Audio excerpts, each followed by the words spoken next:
এরপর যে আরো একবার আমরা কুড়িগ্রাম সহ উত্তরাঞ্চলের কয়েকটি জেলায় যে মৃদু তাপপ্রবাহ চলছে সে আপডেটটা দিতে চাই। কুড়িগ্রাম থেকে যুক্ত হচ্ছে সহকর্মী রাজু মুস্তাফিজ। রাজু, এর আগে আপনার সঙ্গে কথা হচ্ছিল, একটু বলবেন আমাদেরকে কুড়িগ্রামের জনজীবনের ছবিটা আসলে কেমন এবং হাসপাতালগুলোতে রোগীদের ভিড় বাড়ছে, গরমজনিত নানা জটিলতা, অনেকে ভুগছেন, হিট স্ট্রোক করছেন অনেকে, এমন খবর আসছে আমাদের কাছে। পরিস্থিতি একটু জানাবেন আমাদেরকে।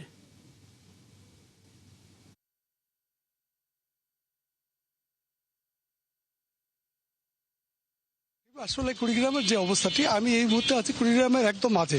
আসলে টানা 5 দিন থেকে যে তাপ প্রবাহ চলছে, এতে আসলে মানুষের দুর্ভোগ যেমন পড়েছে, অনেক মানুষ অসুস্থ হয়ে পড়ছে এবং এই মানুষগুলো হাসপাতালে যাচ্ছে এবং হাসপাতালে চিকিৎসা নিচ্ছে।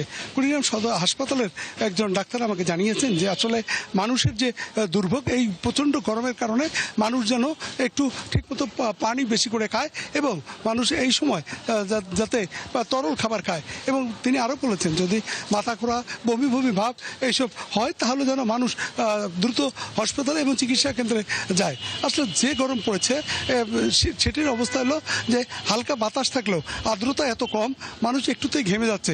বিশেষ করে সবচেয়ে দুর্ভোগে পড়েছে শ্রমজীবী মানুষরা, যারা পুরোপুরি শ্রমের উপর নির্ভর করে।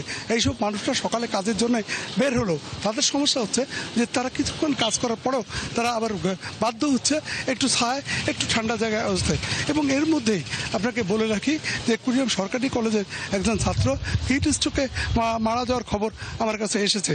আসলে এই সময় কুড়িগ্রাম এবং তার আশেপাশের অঞ্চলের মানুষরা ধান কাটা এবং ভুট্টা মাড়াই করছে প্রচণ্ড রোদের মধ্যে। এই রোদের মধ্যে তারা আসলে বলছে যে তার যে অবস্থাটি সৃষ্টি হচ্ছে, তারা 1 ঘন্টা মাঠে থাকতে পারছে না, একটু কাজ করছে এবং জিরিয়ে নিচ্ছে। এই অবস্থায় তারা বলছে যে আসলে যদি এই ধরনের কয়েকদিন চলে তাহলে তাদের কষ্টটা আরও বাড়বে। এবং আপনাকে শুধু মানুষের কথাই বলছি না, মানুষের পাশাপাশি যে গবাদি পশুগুলো আছে, এই পশুগুলো আসলে চরম দুর্ভোগে পড়ছে। তারা বলছে যে এই গবাদি পশুগুলো যদি প্রতিদিন 2 থেকে 3 বার গোসল করানোর কথা বলছে স্থানীয় প্রাণী সম্পদ কর্মকর্তা। পাশাপাশি এইগুলোকে যেন পানি বেশি করে খাওয়ানো হয়। ইতিমধ্যেই প্রচণ্ড গরমের কারণে কুড়িগ্রাম জেলায় যে মুরগির খামারগুলো আছে, কয়েকশো মুরগি ইতিমধ্যে মারা গেছে। এবং আরেকটি জিনিস যে সমস্যাটি পড়েছে সেটি হচ্ছে প্রচণ্ড এই গরমের মধ্যেও পল্লী বিদ্যুতের লোডশেডিং এটি শুরু হয়েছে এবং রাত্রিবেলা বিশেষ করে গ্রাম অঞ্চলে কারেন্ট একদম থাকে না বললেই চলে। মাত্র 3-4 দিন আগে কুড়িগ্রাম জেলার রৌমারী এবং রাজীবপুর উপজেলায় প্রায় 20 ঘন্টা কারেন্ট ছিল না এবং মানুষের দুর্ভোগ চরম আকার ধারণ করছে। ওই উপজেলাদেরকে মানুষ বলছেন যে আসলে তাদের এখানে সারাদিনে প্রায় মাত্র 6 থেকে 8 ঘন্টা কারেন্ট থাকে দিন রাত মিলে। এই ধরনের দুর্গত অবস্থায় পড়েছে এই জেলার মানুষ। এবং এই যে আবহাওয়া, এই আবহাওয়া যে কতদিনই ঠিক হবে। এবং গতকাল সামান্য পরিমাণে দুপুরবেলা একটু বৃষ্টি হয়েছিল।